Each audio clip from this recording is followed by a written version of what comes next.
welcome back to the Metal Exchange. Justin and Chris back again. Episode 214, Yngwie Malmsteen's The Seventh Sign, a Chris Nicchi choice. How are you, my friend? Good to see you. I'm good. I got my milkshake here. I'm ready to go. I'm ready to talk about all things Yngwie, whether that is arpeggios, donuts, you name it. I'm here for it. So let's. I just got back from doing about 4 hours of errands. So I'm delirious and ready to go. I feel like this is the only mentality that you should have going into an episode about the maestro himself. That is going to provide for some entertaining conversation, to say the least. I don't know if you had a chance to listen to much this week. I can tell you that I was all over the map with my listening choices. I went back, and I think I had mentioned this offline, but I went back and I listened to Pyramaze's Epitaph album. That had ranked really high for me the year it came out. I think it was top 3, if I'm not mistaken, just a couple of years ago, or probably 4 or 5 years ago now that the album was out. This one holds up really well. This is a band I think we need to cover in long form at some point on the podcast. I think the biggest difficulty is figuring out which era of the band to cover, whether it's like the early Lance King stuff, the Matt Barlow album, or the kind of new era. But this album is just so good. And it had been a while since I had listened to it, but damn, it just the perfect blend of like melody and technical chops and heaviness. It was just a real winner. If you haven't listened to that album in a while, I would recommend everyone just go back and take a listen to that, because it was a good one. It really was. I remember you liking it as well. I just don't know if you liked it quite as much as I did. I'm looking at my list from that year, and it's on it. I think I have it around 20-ish. Okay. That was back when I wasn't even able to put together a list of 50 albums, because I just couldn't fathom listening to that many albums. But sure enough, I'm looking at it, and a lot of good stuff came out that year. That was the year I had Abyss by Unleash the Archers as my album of the year. But man, that first and only up to this point Memories of Old album, the Zerman Game, I had ranked pretty highly up there. We both had that Stardust album, Strangers, ranked high.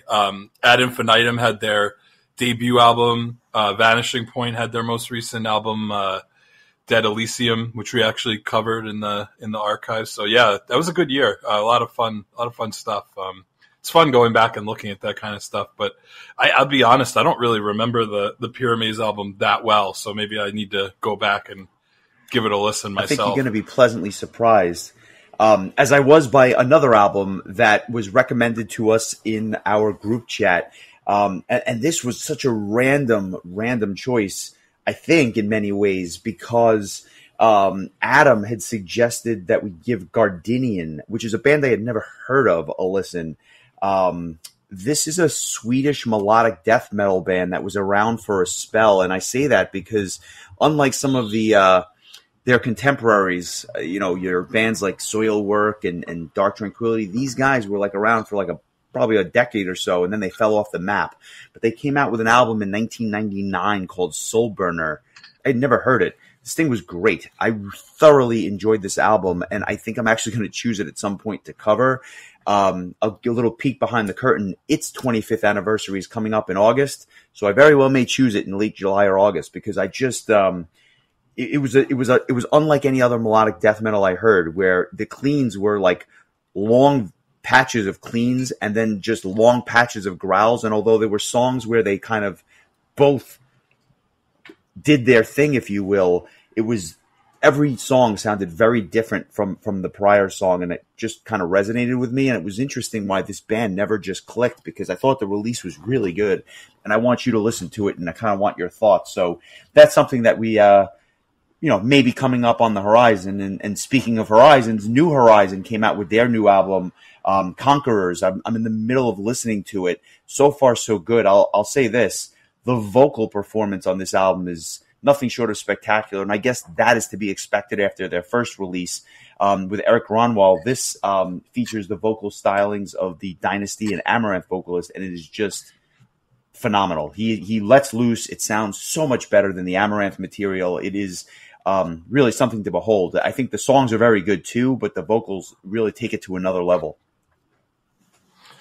Excellent. I have it on my to-do list. Probably will be the very next new album I listen to because it's the one that I'm most excited about. So glad to hear that it was good. I think I know that we're in this group a group chat with a bunch of other metal podcast guys, and somebody else also had said that it was really good. And those guys are usually they tend to talk more about like some more of the extreme stuff that I'm just like I'm usually in the dark when they're sharing stuff. So when they recommend a prog or a power album, my eyes or ears perk up at that. So looking forward to that. Yeah, very, very cool stuff.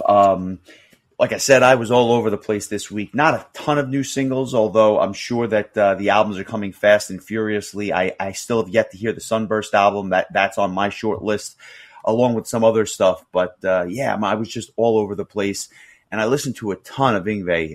So unless you've got anything else, I say we get right into it. Yeah, I'll just mention a band that I had mentioned previously, Zeneris from Italy. Their debut album Eternal Rising came out earlier today as of recording time, and it was good. It's going to be interesting to see where or even if I rank the Alterium and the Zeneris albums, pitted against one another, because they're basically the result of Calidia breaking up and splitting into two different bands. Federico Paolini and Roberto Donati, they were the guitar players and drummers from Calidia. They split off to do Zeneris, and then Nicoletta Rossellini, who is the vocalist, and Dario Gozzi, who is the drummer, and also Paolo Campitelli, who played guitars live with them. They splintered off to create Alterium. So now we have, two symphonic style power metal bands from Italy out there. I really enjoyed both releases, so it'll be interesting. Like I said, if either or both make my list, and if so, who wins the battle of ex-Calidia band creations. But this one's a little bit different, a little bit more Visions of Atlantis style, in my opinion. I would agree with that. I don't know. I listened to it once. I listened to the full Zeneris album, and it just didn't grab me. I felt like it was missing something. It was not bad. I didn't say, oh my God, I got to shut this off. But I thought the Alterium album was better. And so I'll go back to both and see if I still agree with that. But as of now, I was a little disappointed by it.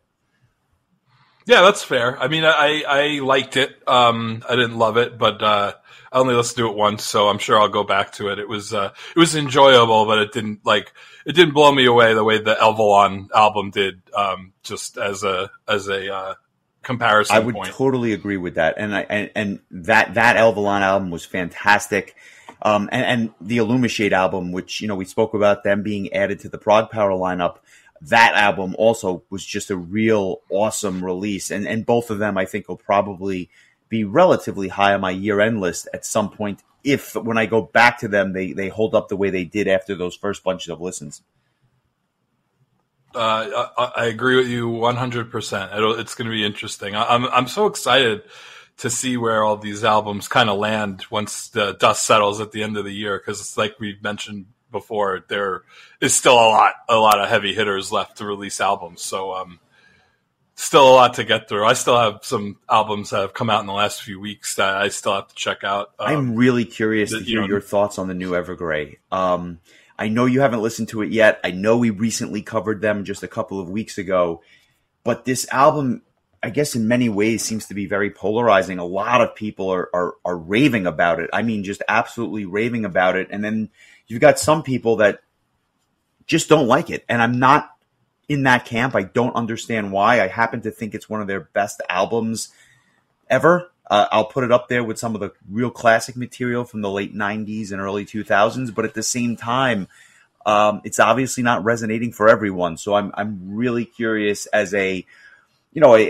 someone who's, I guess, a lukewarm fan or somebody who's kind of warming up to the band, your thoughts when you've had a chance to digest it. I will say this.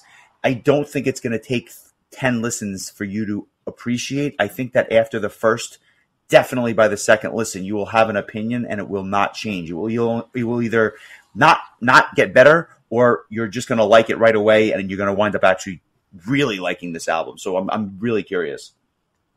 Well, I really like the singles that I've heard so far. So, I mean, we're off to a good start there. I've just been waiting to be in the right mood. I kind of don't want to listen to it. Not happy. No, not necessarily that. Just like not in a mood where I'm just going to be like, I don't need. Probably the opposite of that, like where I'm in a good mood, so that like it doesn't drag me down even further, like making a bad mood worse. So we'll see. But I would like to think that the next time we talk on the podcast, I'll have some thoughts on that one. I look forward to it. I will not say anything else other than I look forward to it. I think that it's. I will prioritize that and the New Horizon album for discussion. It is New Horizon, yes. Right? Or is that a Labyrinth song? And I'm just confusing things. It's probably both. Or is that? Yeah. Okay. Cool. So listen to it. We'll get back to it, and then I want to hear your thoughts. But tell me what made you choose this Yngwie album. Was it the timeliness that it came out in May of 1994, May 9th to be exact? We're celebrating 30 years of this album, or was it something else? That was kind of what triggered, or hair triggered, if you will, in this situation. The idea, just kind of looking through a list of albums that were celebrating 30-year anniversaries.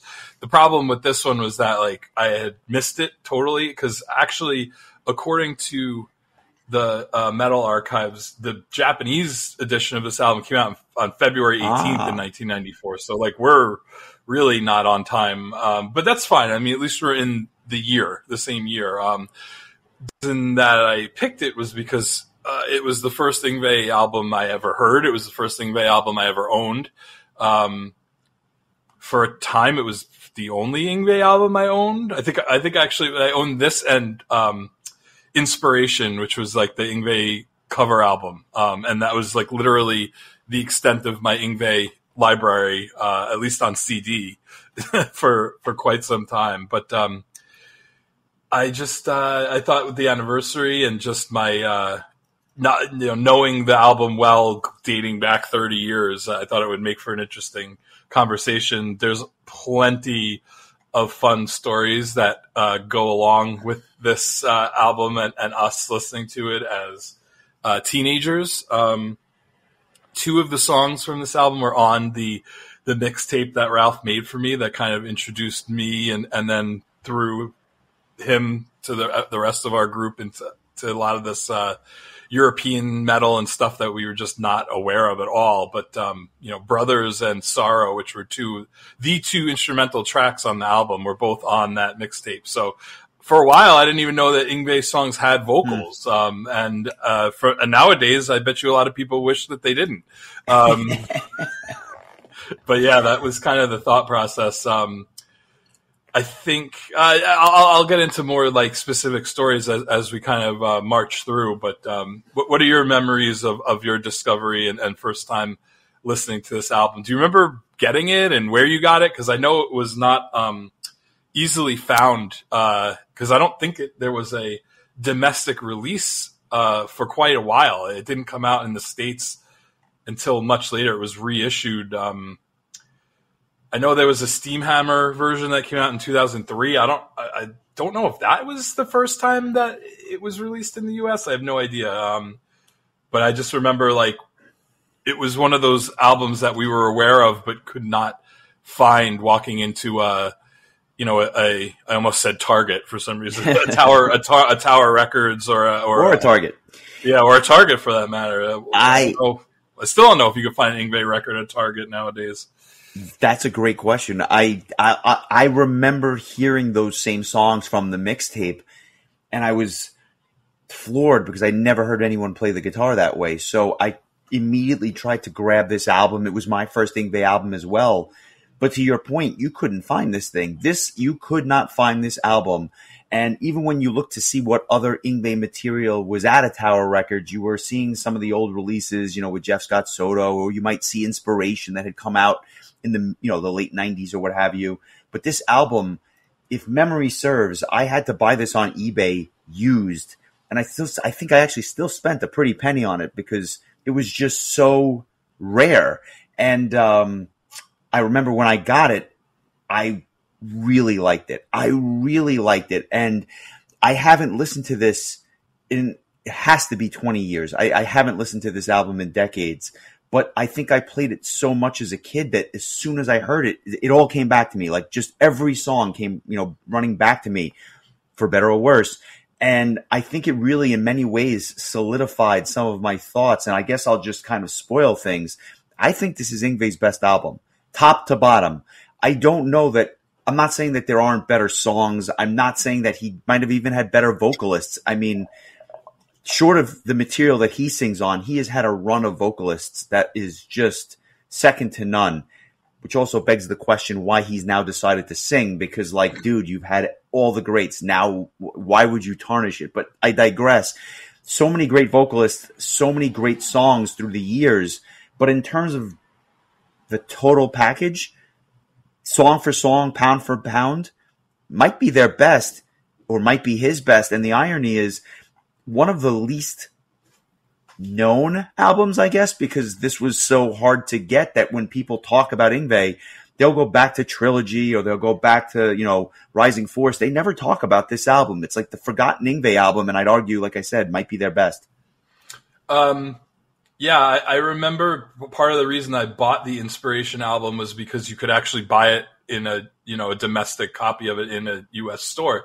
Magnum Opus, which is the album that came out in between Seventh Sign and Inspiration, also was not released in the U.S. initially. According to Wikipedia, it was reissued on Spitfire in 2000 in the U.S. According to Wikipedia, regarding Seventh Sign, it wasn't released worldwide until 2011 on Rising Force Records, which I have to assume was Yngwie's own label.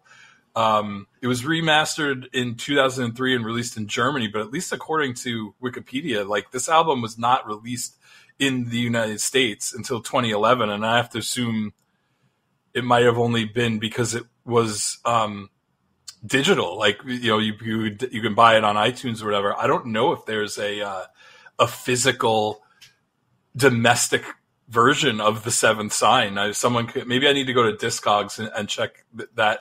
I think usually has a little bit more detailed info than Wikipedia does, but that's just the information that I'm picking up from looking at Wikipedia. So I don't know.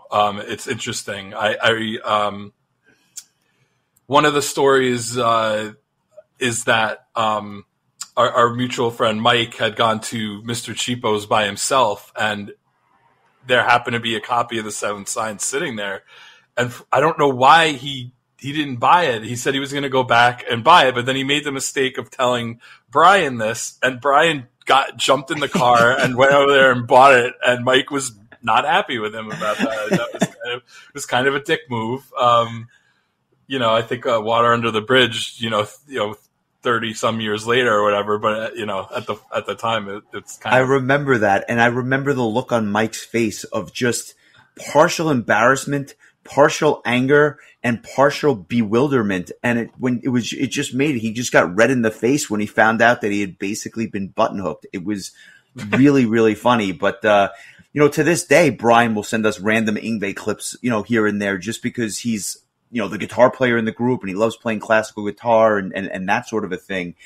It's just so ironic that this album had such a pivotal, I guess, role in our metal upbringing, if you will, considering the fact that at the time, and for decades later, you couldn't get the damn thing. So it's just Yeah. very ironic. Well, it looks like now that I look at it, and I did a little searching on Discogs, it looks like Spitfire released Seventh Sign and Magnum Opus in 2000 and 2001, respectively. So, but clearly, it was even if it was released, the fact that we were not 100% sure, or the fact that like we never saw the release. I don't think I ever saw it in a store ever.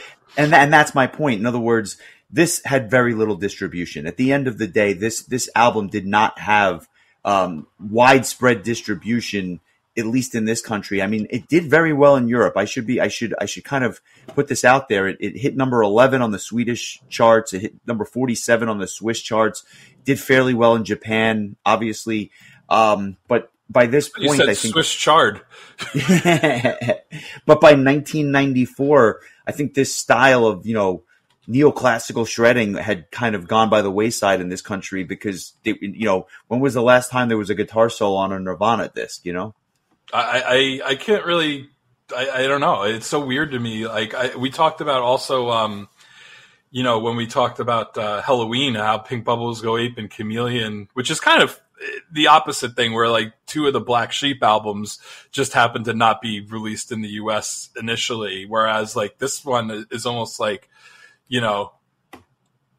like I think one of the better Yngwie albums. I'm not going to sit here and pretend I know every album start to finish. I'm definitely a greatest hits Yngwie kind of guy, but I do know this album start to finish. It might be the only Yngwie album I know start to finish outside of the one I think we did Marching Out on an earlier episode of the podcast. So like this podcast will probably be my first listening to all other Yngwie albums start to finish going forward. And then, maybe in 25 years after we do all of them, or at least everything up to like, Magnum Opus and maybe Facing the I don't think we need to like go beyond the 90s when it comes to Yngwie. I think it just starts to all kind of blend together after. To be honest, if it's not by request, I have no intention whatsoever of touching those albums. And if you make me listen to something with Yngwie as the lead singer, when again you talk about the who's who of Swedish and really world renowned singers that he's had,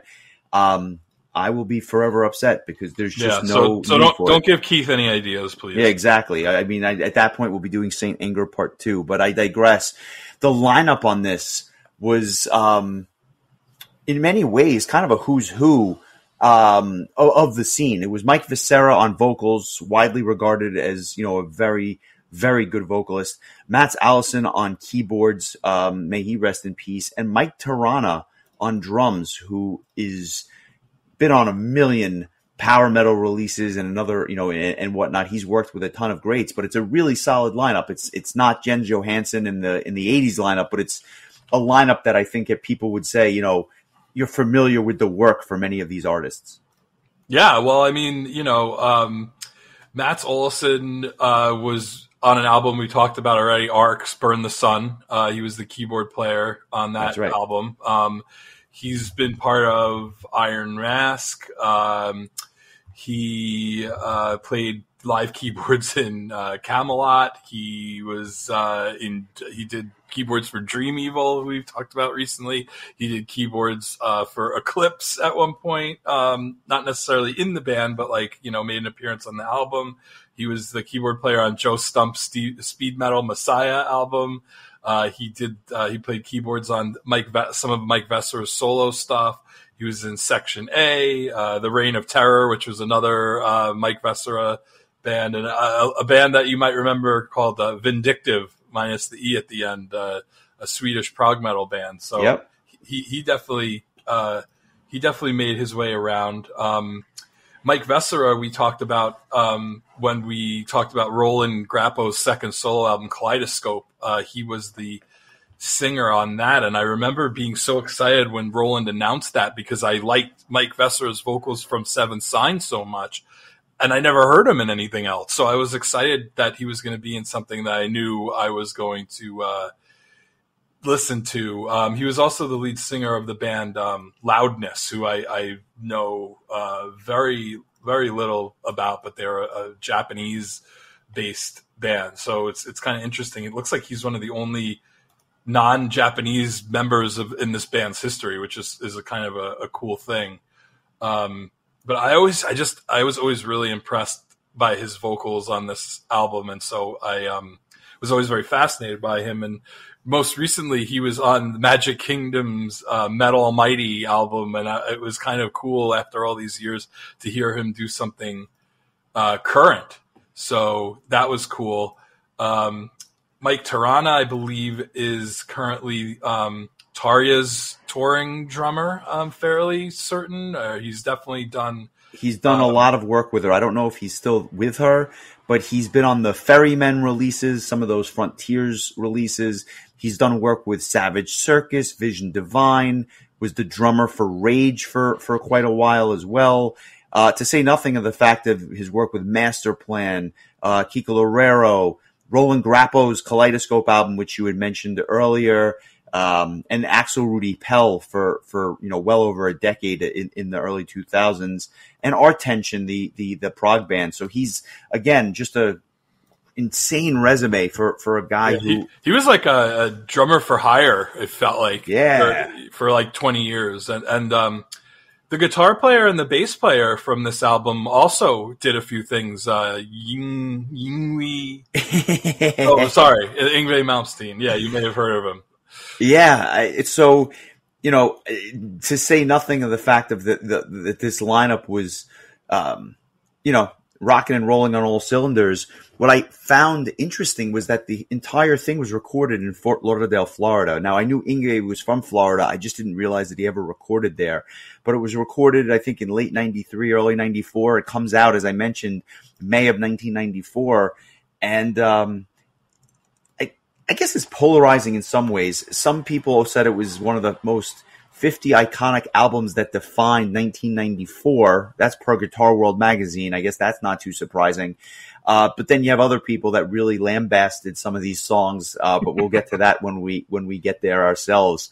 With that, I say we dive right in and kick this things off with Never Die, a real banger of a tune to start this album. I think in many ways, almost unexpectedly so. And I say that because this thing, from the opening notes, you know exactly who this is.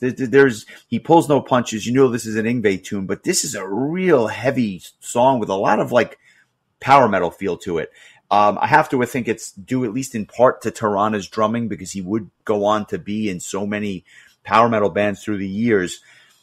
I don't think the verses are anything special other than I do like the kind of the cadence and the beat of it, but it's this really short and effective chorus that I think is the kicker on this thing. The spoken word part I completely had forgotten about, and honestly I wish I would have continued to forget about it because it took away from the song a little bit. But the song itself, it's basically a typical Yngwie song, but with like the speed just kind of ratcheted up a bit. It's a really good opening tune, although I know I sound like I'm criticizing it. This has like always been one of my favorite songs from this album, and I think that it was just like the perfect choice to open things out because it just kicks things off with such an energetic, high energy tune. One of the things that I think in retrospect, I really like about this album is that, we joke a lot about, that Yngwie's music can be kind of masturbatory and kind of like self-serving. This album doesn't feel as much of an Yngwie, like, pedestal, just watch him, noodle around for 45 minutes. Like, the drumming is really good. Obviously the guitar works great vocals. There's just I feel like it's very cohesive. And for a 30-year-old album, it sounds fantastic. I was impressed with, the production, because I feel like Yngwie albums can be pretty hit or miss when it comes to production. Oddly even enough, today, like the newer ones sound worse than like the albums from this time. I remember even like the first time I heard Magnum Opus, I thought even that album that followed this one was like a little bit muddier sounding than this one, and that could just be memory. It's been years, but this album sounds really crisp, and this is just a great way to kick things off. Just, this is like how I remember Yngwie in the late '90s. Is just songs like this, songs like "Crash and Burn," "Seventh Sign," just like these real barn burning. Just, oh my god, I just get a kick out of this tune. It's great. It's the line of the spoken word: "Your gods may come and go, eons may pass, but in the end, I know I shall forever last." It's just, you have to laugh. I mean, if not, you cry. I'm maybe in that second camp, but nonetheless, great song. And I know what you're saying when you talk about that cohesiveness. There's just some good songs on this album. Not everything. There's some stuff that's rather unremarkable, or dare I say downright not that good. But for the most part, there's some really good songs. And I think that every song is different. Like, we get to "I Don't Know," the second track. This is a bluesier tune. It almost reminds me of like Led Zeppelin meets Skid Row. It's kind of cool. And I've always been impressed that, to Yngwie's credit, the bass lines on this song actually stand out. And that doesn't happen all the time with Yngwie songs, because obviously the guitars are going to kind of take the lead. This is kind of an offbeat tune, but I actually really love the verses on this one, even more than the chorus itself. And then there's like these scratchy guitar parts that almost give off like a Faith No More vibe, which is kind of cool, which in many ways would have been timely for this, 1994. So you have to wonder if that was a bit of an influence for him. Not my favorite guitar solo on the album, but there's enough stuff to kind of latch onto here that this makes for a really good tune as well. Yeah, it's I think it's a good follow-up to Never Die, because it kind of slows things down a little bit. Like, he could have wrote this the album that just blisters its way start to finish, but then I think things wouldn't really shine or stand out. This, for whatever reason, for the years has always reminded me of a Bon Jovi song, and I can't really put my finger on why. Just because it's hard to believe that it's written by the same person, like, compared to the previous track. The two songs, other than the neoclassical guitar solos, they're nothing alike. It's like you said, it has kind of like a bluesy kind of vibe to it. But it's a good follow up. I really like the pacing of this album. As far as like track order, I don't know that I would have changed anything. I may have removed some tracks altogether, but I don't know that I would have changed the order at all. I think the order was really well done, and the songs that really are just real bangers are spaced out nicely, so you're not like overwhelming. You're not getting like a Never Die followed by a Crash and Burn, and then it's like no, you want to take a little breath. Whoever to that next, Whoever put this together in terms of an order did a fantastic job, I have to say. And that's part of the reason why I think it is his best top to bottom. Again, we'll get to the problems. But the third track is a tune called Meant to Be. And I should note, most of these tracks are written by Yngwie, the music, and then sometimes he has help on the lyrics. But Meant to Be was written and composed by Yngwie. What are your thoughts on this track? Because here's another one that I think has a bit of a different feel to it. I always really liked this song, and I still do. Again, it's a little bit more of a mid-tempo kind of tune. It's definitely not like fast or anything. There's a lot of the themes on this album. I think that a lot of this was like, I don't know if this was at a time where Yngwie had just gotten married or like, but there's just a lot of very like cheesy, lovey kind of lyrics, and this is one of a few of them. I have a little surprise for you that I'm going to I'll tell you about it in a little bit when we get to it, but I don't want to forget about it. So, yeah, this is a little bit, on the cheese factor lyrically is a little bit high on this one, but I just think it's such a catchy song, and I just love like Vesser's vocals are just so good. Yngwie has had the most incredible parade of just like high quality vocalists at his beck and call that he's managed to just completely dispose of one by one. It's incredible. To the point where he's just singing his own albums, much to many people's chagrin. Look, Yngwie's a very serviceable vocalist. Like, he does backing vocals on probably all of the albums that he's not the lead singer on, and and it's good. Once in a while, there's a track that he does the leads on, and that's fine. Like, same like when Roland did for Halloween. Nobody wanted Roland to sing every Halloween song when they had Andy Darris or Michael Kiske at the helm, but it was nice to hear him once in a while.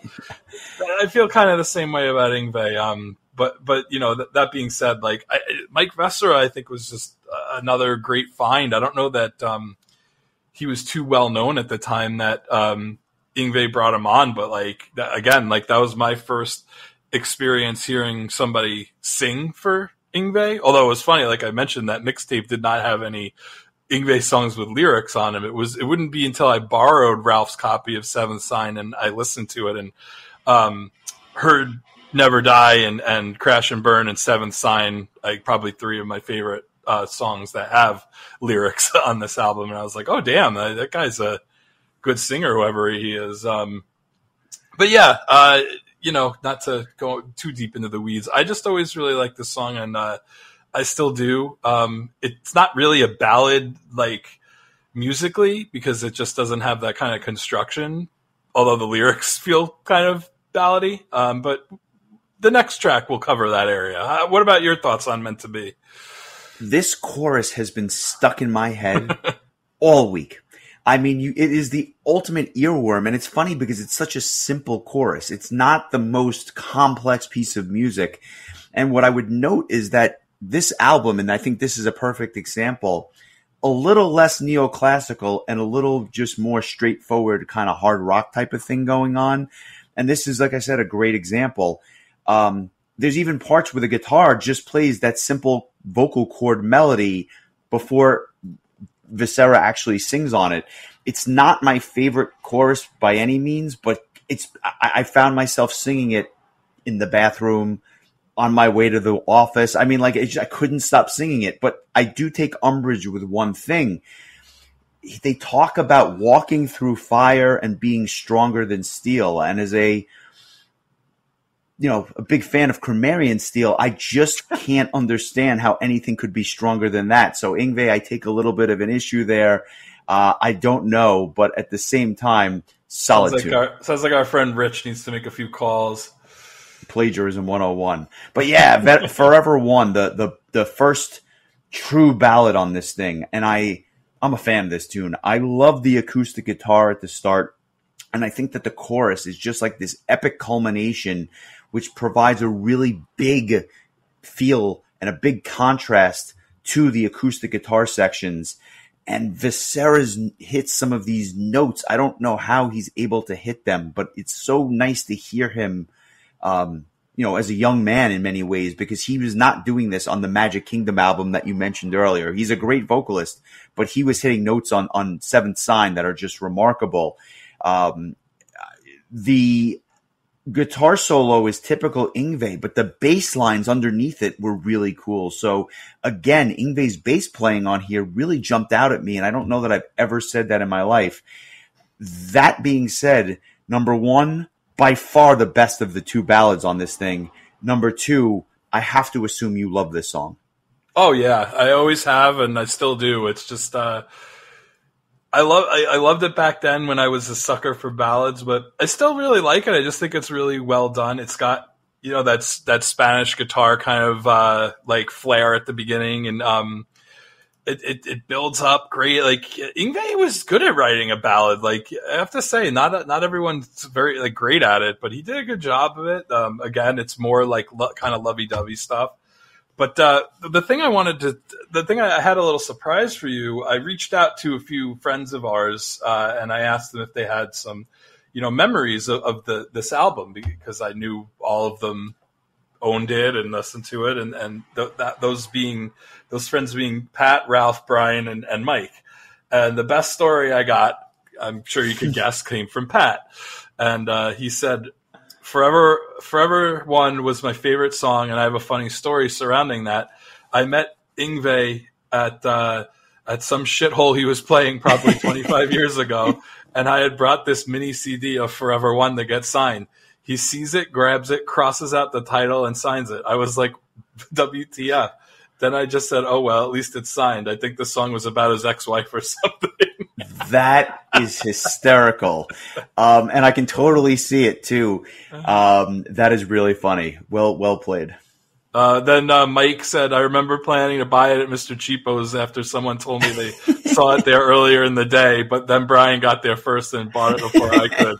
I eventually got it later on. He goes, but it's okay, all is forgiven. So peace has been made here on the Metal Exchange.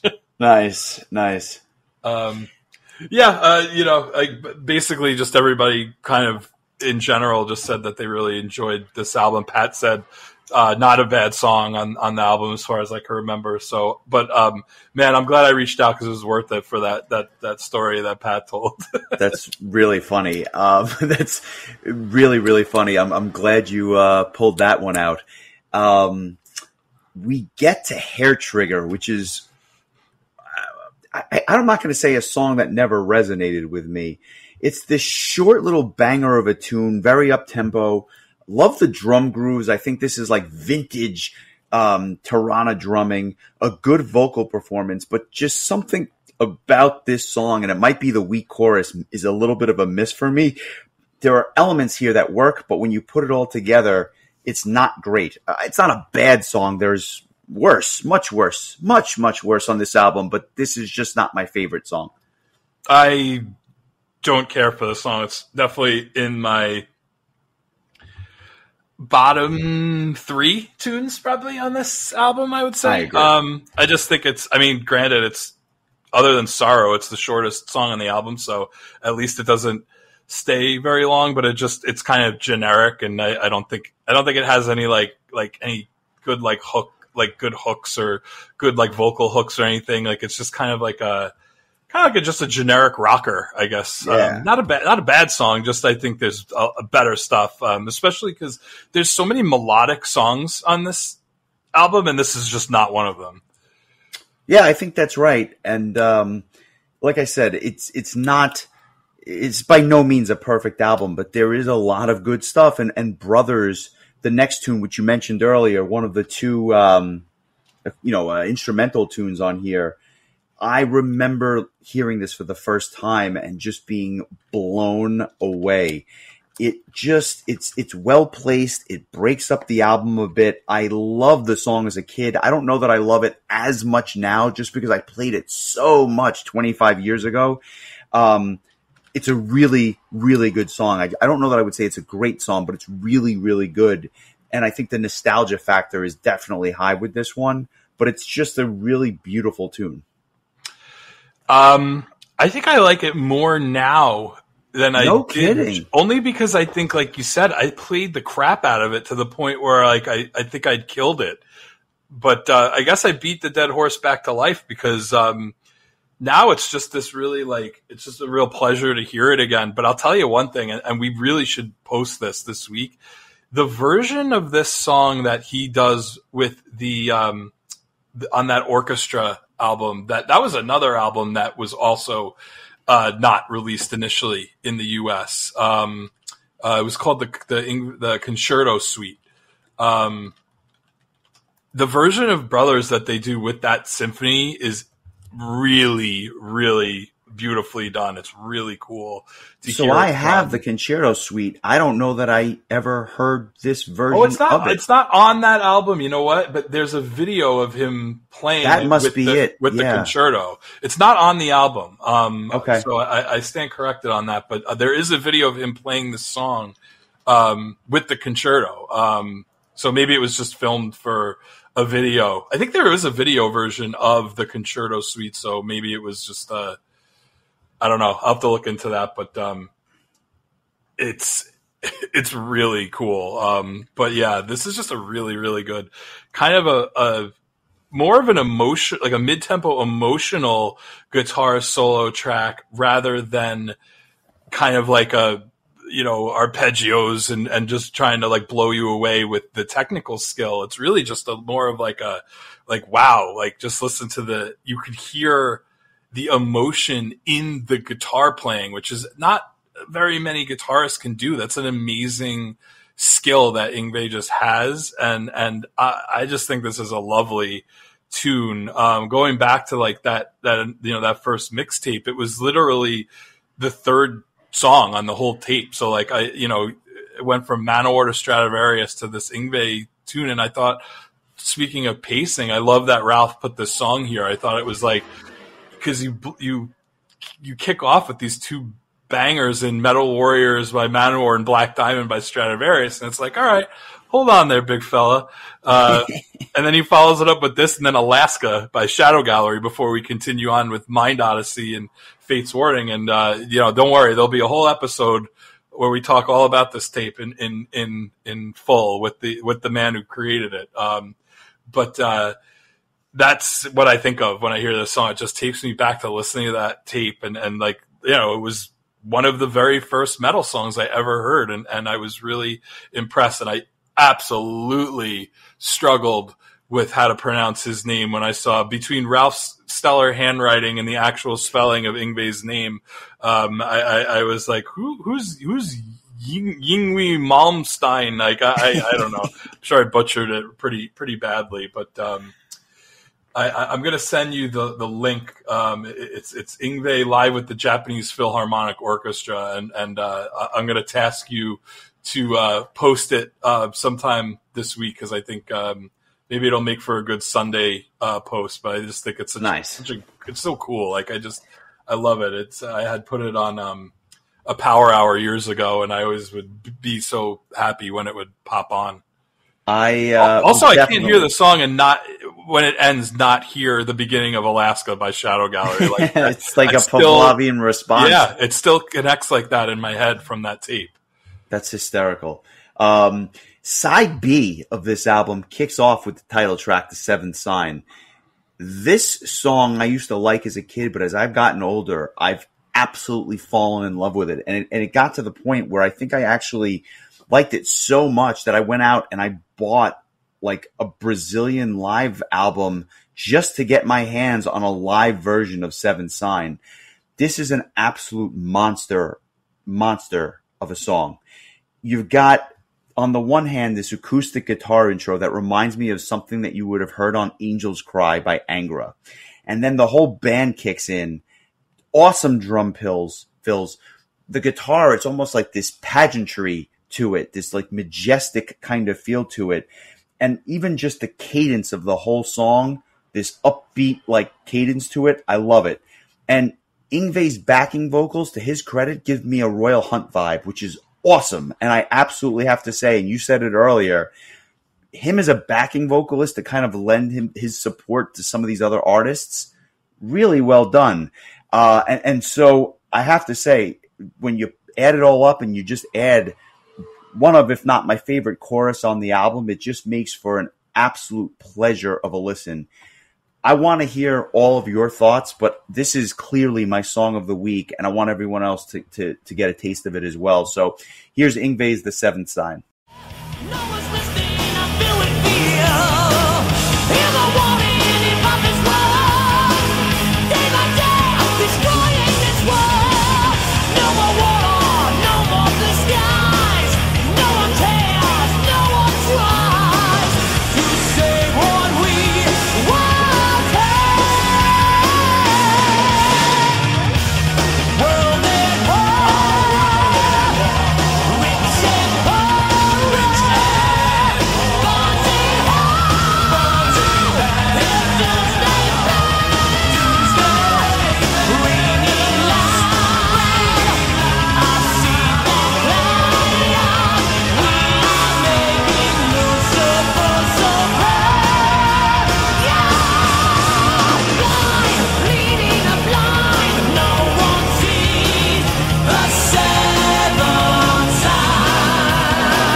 That's Yngwie's The Seventh Sign. Obviously, I have nothing but positive things to say about it. Tell me, did I miss anything, or am I on point with this one? No, 100%. I think I think it's the best song on the album. It's the longest song on the album, so you figure the longest song on an Yngwie album is probably just going to be just 6.5 minutes of arpeggios, but it's actually just a phenomenal song for all the reasons you said. I love just that classical intro, like where it just seems like you're about to listen to a classical guitar song, and then it just builds up and it explodes into this just really, really good, like power metal, kind of a power metal song. It's really good. Fantastic vocals, great solos. Like, it's not my song of the week for reasons, but I think it's the best song on the album, just as far as like,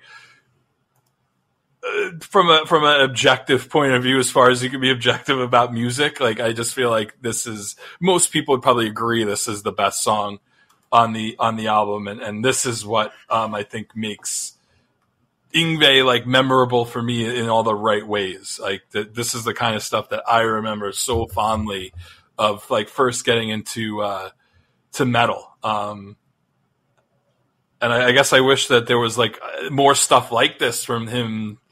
Maybe I just didn't dig deep enough. I guess we'll need Brian like went on to collect every single Yngwie album up to the Concerto Suite. I think that's how far as he went. And I was proud to be the one who got him Magnum Opus, which I think was the last one he didn't have. I definitely ordered that on my dad's credit card and gave it to Brian on his birthday one year. I'm sure your dad was thrilled that Brian was happy. Yeah, well, he was mad at first, and then when I told him it wasn't for me, he was even more angry. With that said, we get to a point in the album where there's one or two great songs, but then there's some mediocre stuff at best. And yes, it's buried on the back end, but at the end of the day, it gets a little bit long in the tooth here. The next song, Bad Blood, is, I think, a perfect example. It's a bit slower. It has this bluesy-ish kind of Whitesnake vibe to it with these little guitar fills. The verses I found to be mundane. I think the chorus is pretty good, but at the end of the day, this is not the Seventh Sign. It's not the best Yngwie tune. And although the vocals are kind of cool and they almost remind me of like a young Mark Slaughter, which that's another band we probably should cover because that guy can belt out the notes as well. All I can say about Bad Blood is it's a decent song. I wouldn't put it up there in the upper echelon of songs. This song would have been better if it had a good chorus. It has a very unremarkable, kind of unmemorable chorus. The rest of the song itself is actually, I think it's really good. It's got like this kind of like slow toe tapping bluesy kind of like almost like sit on a stool at a coffee house kind of vibe. It's just not that good of a like the chorus just kind of it's just not very good. Like, but the rest of the song itself is almost like it's a perfect song to follow Seventh Sign because Seventh Sign's such a blistering song, and so this one's a little bit more chill. I just wish that like it builds up to like this, bad, but it's not. It's just like, oh man, like if they had just made like a good chorus, this could have been such a better tune. Yeah, I can't argue with that sorry at all. Sorry that you had to hear me sing. I apologize. No, that was pretty good. I want you to do it again. No. After Bad Blood is Prisoner of Your Love, and I think it's worth noting that the lyrics to this are actually by Amber Dawn Malmsteen, who I have to assume was Yngwie's wife. I'm just going out on a limb. I believe it was his wife at the time, yeah. And obviously no longer his wife based on the story you told earlier, but I digress. What I don't I'm going to quote somebody else. AllMusic, when talking about this album, said the following: heavily criticized the power ballad "Prisoner of Your Love," calling it, quote, downright embarrassing. Now, I told you how much I loved Forever One. I don't know that this is an embarrassing song. I don't know that it's that bad, but this is not the best of the two ballads. It's rather piano laden, which is actually kind of interesting. And during the verses, you wouldn't even know it's an Yngwie song. The chorus, however, is where I think some people would be like, this is just so cheesy and almost unlistenable. My issue with it isn't any of those things. It's the fact that it's super repetitive. And I feel like they could have cut this song down dramatically. It's 4 minutes and 27 seconds, but it probably could have been 2.5 minutes and it would have sufficed. Listen, you got one great ballad on this album. We'll just pass on this one. I love this song. Are you serious? I love it. I'm not going to disagree. Wow. I'm not going to disagree about the lyrics. But it's in line with pretty much everything else we've gotten to up in this point, as far as, with Meant to Be and Forever One. Like it's on point. I just think it's a really nice. I don't know. There's something like really. I think it's catchy. I got stuck in my head all week, and. Go back and listen to Meant to Be. That'll get stuck in your head. Don't waste your time on this track. Oh no, this is a great power ballad, man. It's cheesy as hell, and I'm here for it. I don't know if Ralph is going to be too thrilled that I share this, but Ralph danced with his girlfriend at her Sweet 16 to this song. How the hell did they play this at their Sweet 16? Because she picked all the music. Not only that, but a couple of the people who got to light the candles got to go up to Carry On by Angra and A Day in Verse by Eternity X. Was this his Sweet 16 or her Sweet 16? No, I just want to be clear. He just had a lot of positive influence on this young woman, and I was very impressed by the musical selections. But yeah, I will never ever forget that that seeing like two teenagers slow dance to "Prisoner of Your Love" by Yngwie Malmsteen. Just an amazing moment, and I think like this song starts out, and I'm just kind of like, oh god, I forgot how cheesy this song is, and then once it kicks in, I'm like, oh yeah, this is the kind of cheese I like, aged and smelly, just the way I love it. I will tell you, interesting. I was always under the impression that the next track was in fact Crash and Burn, and on my copy of the disc it is, but apparently some would argue that Pyramid of Cheops come next, so I'm going to let you choose which track we talk about next. It's always been Pyramid of Cheops for me. Like I interesting. I didn't know that there was a different version of it. Do you know? Did you have the Japanese? I do have the Japanese version of the album. Oh no, that's weird because the Japanese version also. I'm just looking to see if there's a different order. I've always known the cassette version has the cassette version's weird. The cassette version has Sorrow at the end of side A after Brothers, and then side B ends with Prisoner of Your Love, Crash and Burn, and then Pyramid of Cheops is the last song. So I'm thoroughly confused then. Yeah. So I don't know. I'm basing it. I think I had one of the European release, that came out. I forgot what the label was at the time that released it, but that's interesting. So Pyramid of Cheops as it is, I will let you do the honors on this one and tell me why it is not your song of the week. Because it sucks. That's why. This song is terrible. I gotta tell you why. Oh wait, I'm gonna tell you why. This is Yngwie's answer to Stradivarius's 030366. That song sucks. This song sucks. There's nothing good about this track other than the inside joke that goes along with it. Yeah, I'm still just looking to see where the sitar is pretty cool. I'll give it that. But after the sitar ends, the rest of the song is terrible. It drones on and on. There's like this obsession, and I'm glad you mentioned Stradivarius, although the song that I'm thinking of is not 030366, it's Babylon from Episode. That would play, yes. There was like this obsession with making these like slow, boring, like, and it was always revolving around like Egyptian style or pyramids or whatever. Same with what was the song that's from Divine Wings of Tragedy? It was another pyramid song or Egyptian song, Pharaoh. Yes, which is the worst song on that album. Right. It's like, why can't anyone make a good Egyptian styled song? And I'm just like, what? I don't get it. In retrospect, it's not as bad as I remember, but it's just boring. Like, and it, you know what? What's funny? What made me think of is Mike Vesser's vocals. There's a song there's a version of this song that's 100 times better. And it's Kaleidoscope by Roland Grappo. If you want to hear a song that's this pace and has this kind of like vibe, but is actually good, go listen to that song because it blows this song out of the water.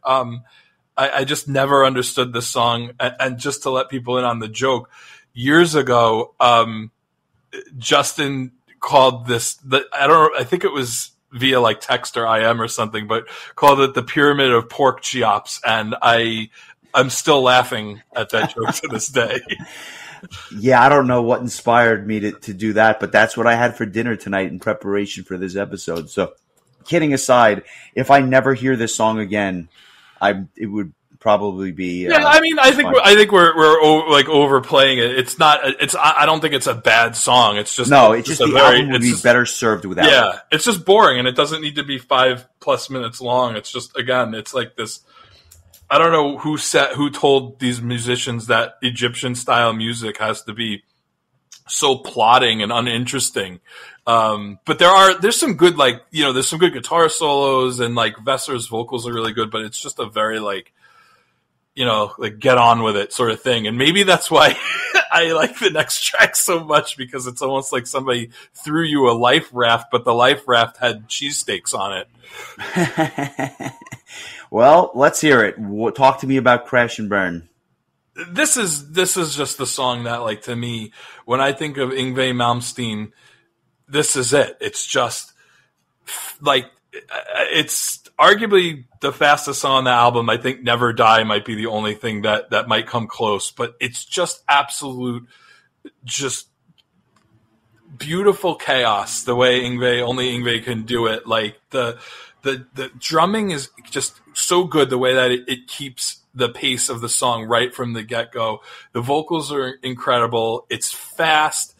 It's just, I've always, and I'll tell you a story.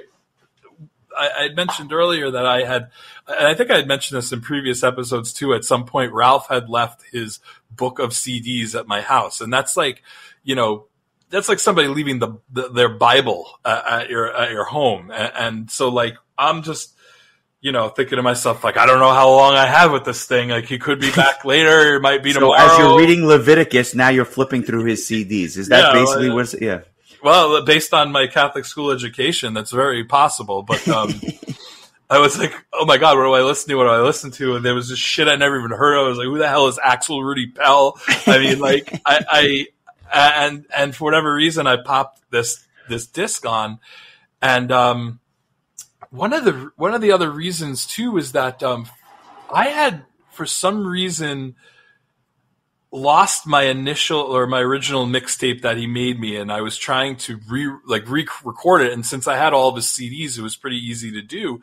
But there were a couple of things missing, and I needed something to kind of. Actually, no, that's not true. I put this on a different volume. I think this was on my volume 2. Yes, this was on my volume 2, and this is because I had Ralph's CD. But strike all that from the record.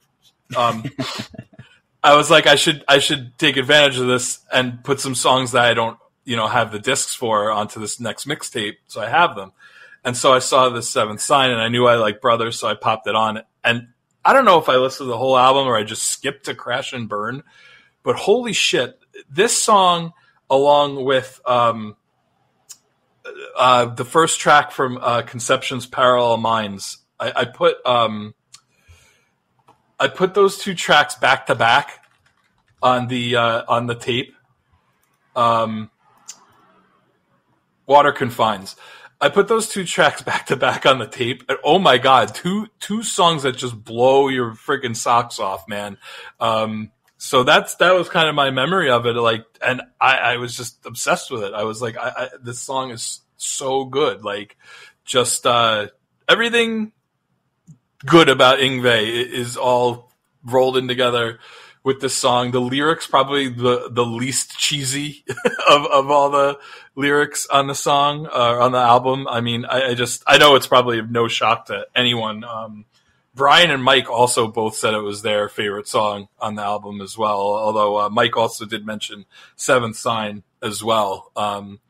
Those were always the big two for me. So I'm glad that you chose one and I chose the other. But let's give it a listen, and hopefully you can follow up whatever that was that I just figured out, and then we'll wrap things up with the final track, Sorrow. So here is Crash and Burn.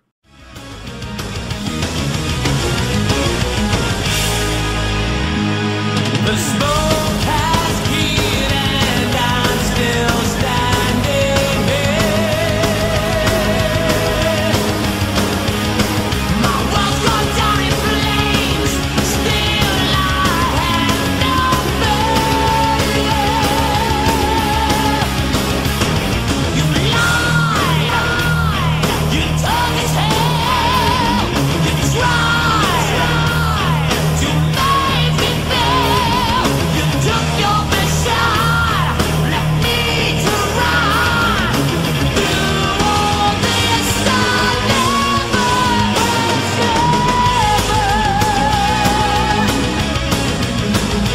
lesson learned.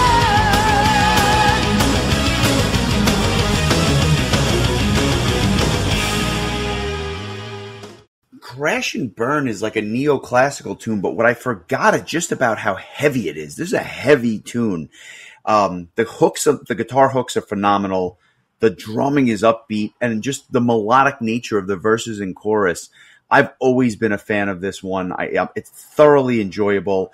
I don't think I ever really noticed how big of a role the keyboards actually play on this song, which is another beautiful thing about it. But yeah, great choice. Could have easily been my song of the week. Probably the second best song on the album for me. And just great stuff. But before we get to Sorrow, anything else you want to say about Crash and Burn? Yeah, what more could be said? I think it's still, man, that beat, those first like 10, 15 seconds, the way it starts out with the classical guitar with the, like, it's I mean, obviously it's keyboards, but it's almost like a harpsichord, kind of like old school organ kind of sound. And so like, it's so cool the way the song starts out, but just that riff that kicks things off, with that, man, just the drums, like Yngwie could have easily just like drowned out all the drumming on this album. And he totally let, Mike Tirana like shine here. So just an outstanding tune. I'm excited that people will get to hear a minute of it if they don't remember it or aren't familiar with it. But it's probably my favorite Yngwie. So it's definitely top 3 favorite Yngwie songs of all time for me. Yeah, the great song, no question. And the album ends a little bit it's a little peculiar. It ends with this basically 2-minute acoustic guitar solo called Sorrow, which is a really interesting way to end the album. It reminds me of something that you would have heard on Timo Tolkki's first solo album. Just very melodic, a lot of dual melodies where he's actually playing 2 guitar parts over one another, and just kind of an interesting way to end this album. I'm a fan of this song as well. Yeah, and not only that, that's how the original mixtape ended as well, which Ralph would later go on to tell me was because he wanted something that would fit right at the end of the tape, and since it was only a 2-minute track, it actually made a lot of sense because it does kind of have a closure, kind of like an outro kind of feel to it. Just a really like it's kind of a sad vibe to it. I mean, it is called Sorrow after all, but it's kind of like a sad guitar solo. But really well done, and I think it's just like a perfect dichotomy to Crash and Burn. Like this is the Crash and Burn of the album, where it just kind of closes up shop. But this was like just a fun ride, and when I chose the album to talk about, I just thought it would be a great discussion just because I remember it being so like wavy as far as like the quality of songs go. Like it's not like a lot of albums I tend to choose that I know really well are usually like like great to excellent songs all the way through. This one's definitely not one of those albums, although there are some all-time greats on here. Like I would argue like Never Die, Seventh Sign, and Crash and Burn are probably three of the best Yngwie tunes of all time. And I also think that Mike Vesera is probably the most underrated Yngwie vocalist of all time.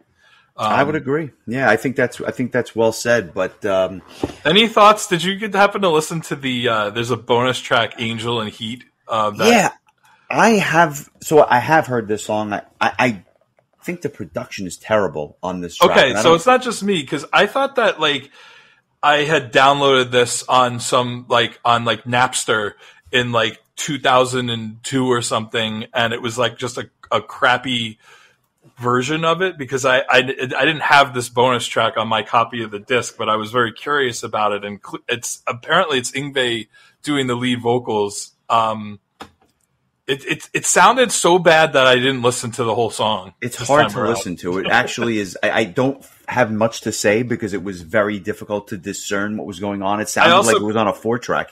I question if it was recorded at the same session as the rest of the Seventh Sign album, or if it was just something that he had kind of in the archives that he just wanted to throw on for the. I believe it was a Japanese bonus track. So yeah, I don't really have anything to add. It definitely did not affect my enjoyment or anything else of this album.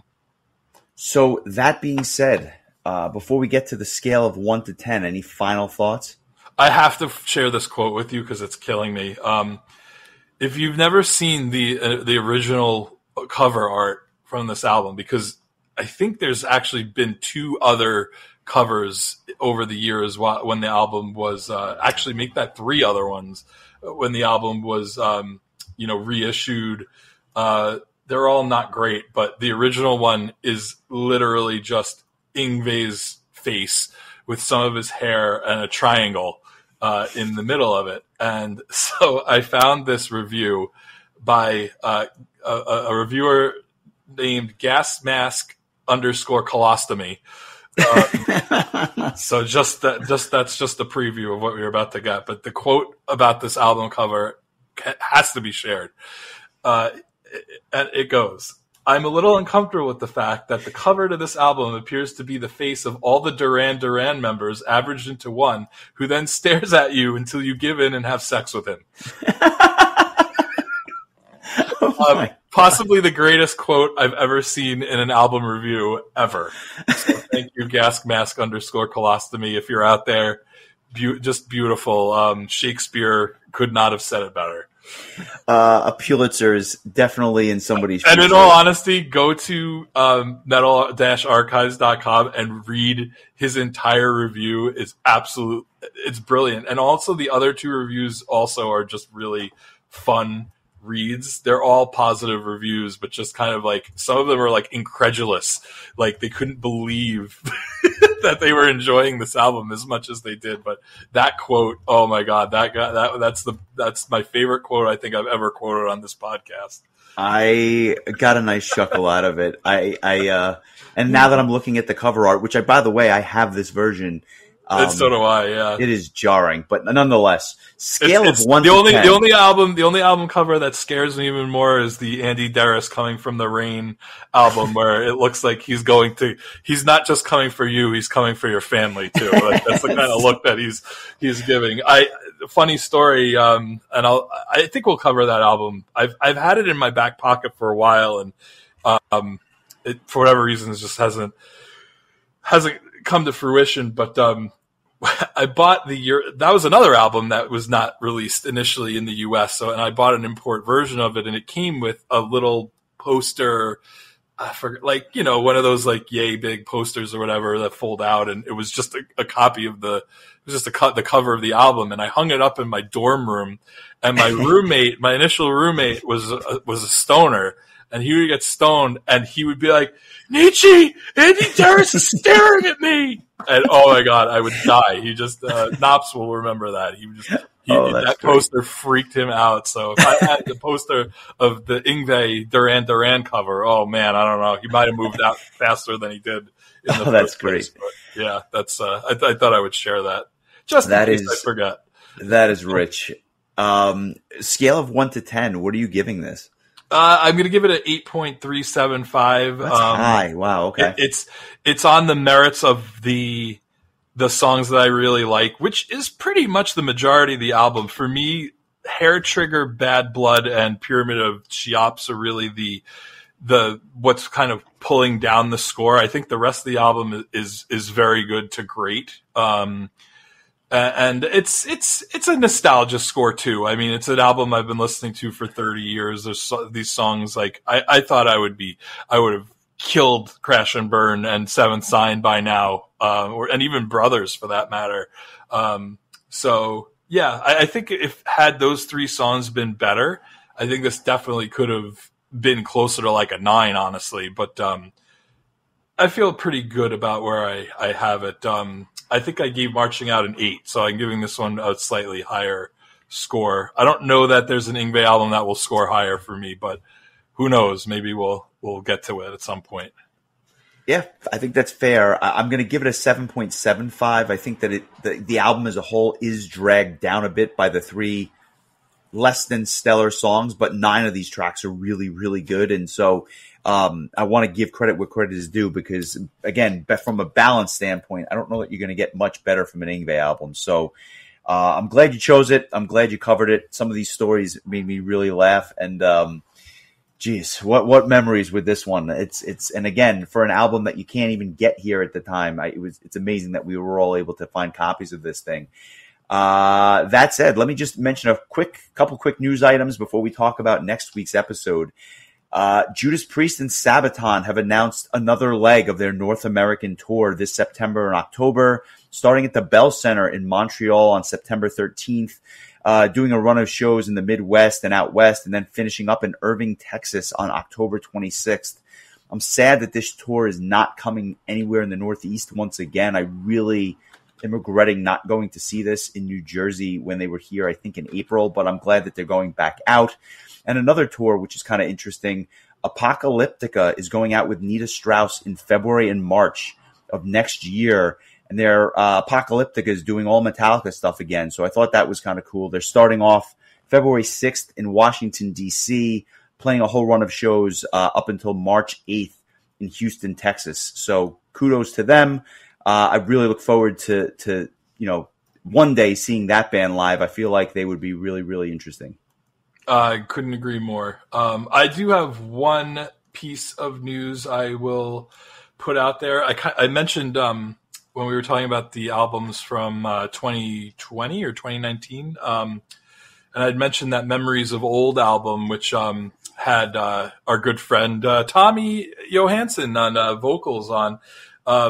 Obviously, Tommy, being a very busy guy, he isn't going to be continuing on with the band, but they have announced their new singer will be Noah Simmons, and he has done work with Questbound, Seven Thorns, Valpacula, and he also provided additional vocals on the latest Grimgots album and did lead vocals on a single from the band The Astral Tale from Belgium. But he's actually from California, so I'm glad to hear that the band is continuing because I really, really liked that first album. And granted, a lot of that might have had to do with Tommy on vocals because I'm such a sucker for his vocals. But I'm glad to hear that they have a new singer and that they're going to be continuing on. So thanks to just randomly fishing on social media while I'm supposed to be working to find out little interesting tidbits like that. So that's my donation to the news this week. I will give that a nice listen. I'm not too familiar with this guy, but I'm going to give the album a shot. So we'll see what happens. I'll have to. If you go to their social media, you can hear a little clip of him singing, and he's definitely good. So nice. Seems like a good choice. Nice. And that brings us to my selection. I feel like it's been a little bit of a spell, but I've had this one kind of on my list for a long time, and unbeknownst to me, I think what sealed the deal is it came out June 11th of 1991. So I feel like we'll celebrate the 34th anniversary of this particular album. This was a band that was massively popular, and they're in the midst of going through some changes on lead vocals. And so I want to talk about a classic Skid Row album, Slave to the Grind. I don't know if you're familiar with this album. There's 12 tracks and 5 of them were released as singles. This is a monster album in many ways. I have a funny story as to how I got a hold of this thing because I did not buy it, but I do have the disc. So I'll kind of leave that out and I'll leave the details a little sparse. But I will say, I think you're going to like this one. There's a lot to enjoy about this, and this is one of those classic discs that kind of just hit right before grunge took over and was wildly popular in 1991. I don't know that I know any of the songs from this album, although maybe if I listen to it, it'll ring a bell. But I don't think I've ever really listened to a Skid Row album start to finish. So this is exciting. I'm looking forward to checking it out. And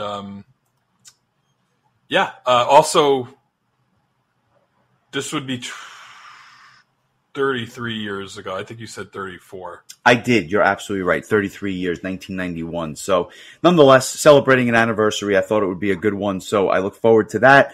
If you like what you hear, please give us a like and a follow. It helps other people find the show. And thank you to all of our Patreon members. We appreciate you more than you know. So with that, we'll come back next week with some Skid Row. I have a feeling we'll be doing some Prog Power related episodes in the not so distant future, as well as we gear up for that festival in just a few months. And with that, I'm going to go listen to some Yngwie and some orchestration from the Brothers thing that you were kind enough to send me, because I'm curious, and I think I'd be remiss not to make it our Sunday Select. So there's that. Yeah, unless you like the other video I sent you even more. Although you are welcome to share that one for your Song of the Week post, because that is the live version of Seventh Sign. So your call as the purveyor of songs on our social media. But yeah, Skid Row next week, and the following week we'll be doing our July request, although the episode will be dropping technically on June 30th in the West here. It'll be dropping on July 1st. In most of the world. Yeah, so, close enough. Well, I have a fun choice for the week after that I've already decided on, and so probably once you hear what it is, you won't be the least bit surprised, but I'm looking forward to talking about it. And but this has definitely been one of my favorite episodes we've done. I just feel like Yngwie just brings out the silliness, I think, in us all sometimes. But this is fun. I ended up I thought I was just gonna re-listen to this album once and be like, all right, let's talk about it. But I ended up going back to it I think at least 3 times, and I never got tired of it, even after all these years. So fun discussion, and I can't wait to see what the next Yngwie album is that we talk about, because I really have no idea what that would be at this point. Could go in a lot of directions, but I feel like it'll be a little bit of time. There's a lot of other stuff to get to, but Yngwie is Yngwie, and always makes for interesting discussion. But enjoy the week, my friend. I look forward to catching up with you soon. Stay safe. Take care, buddy.